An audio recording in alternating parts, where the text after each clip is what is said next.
historic transformation. The EU is not just a giant, lucrative market.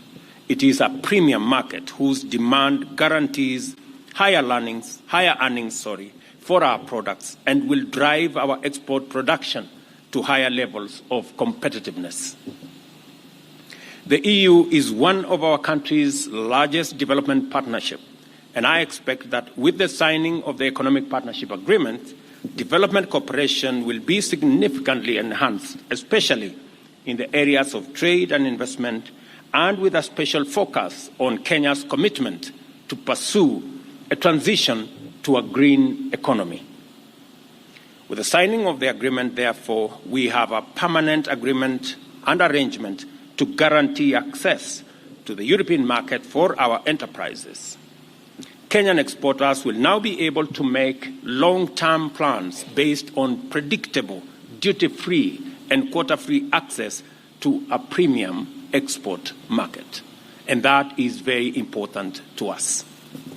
The agreement also makes it possible, through guaranteed market access, to attract investments into innovation, capacity development, and value addition in order to increase and diversify our exports into the European Union.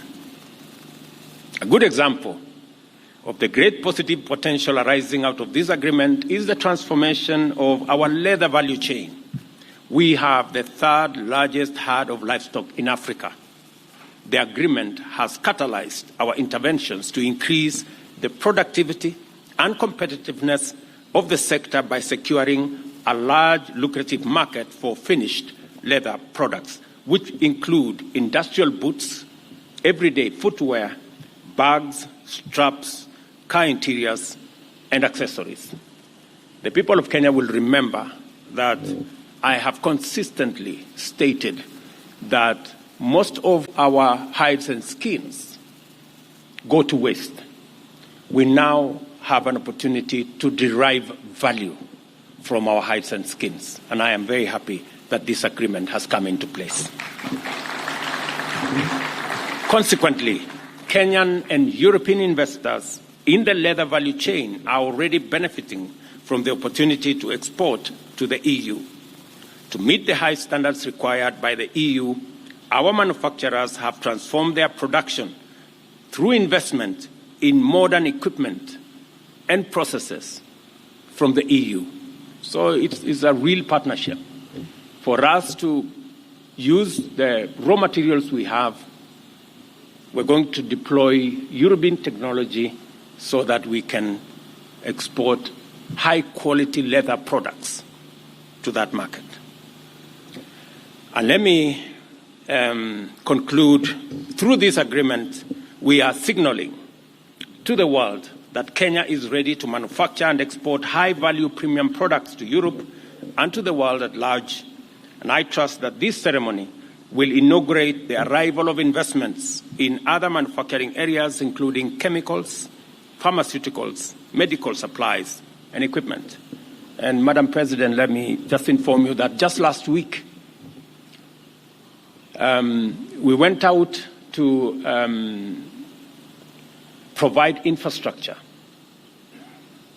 There was an announcement last week of investments that will be required in our special economic zones. We have 6 of them in the works.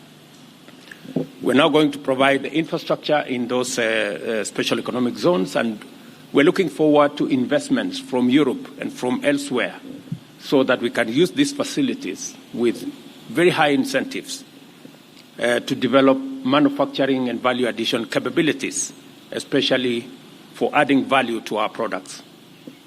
Between myself and the county governors who are present here, we are improving the market value chain, building 400 markets across Kenya and another 47 county aggregation and industrial parks as a mechanism of ensuring that the whole agricultural value chain, all the way to the exports that will find themselves into Europe, have a trace and chain that will provide infrastructure for that to be done systematically.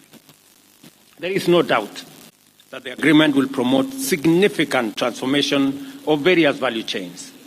We are committed to deliver our plan for Kenya through a considered value chain approach, which places emphasis on cardinal issues of competitiveness and value proposition in each of our interventions.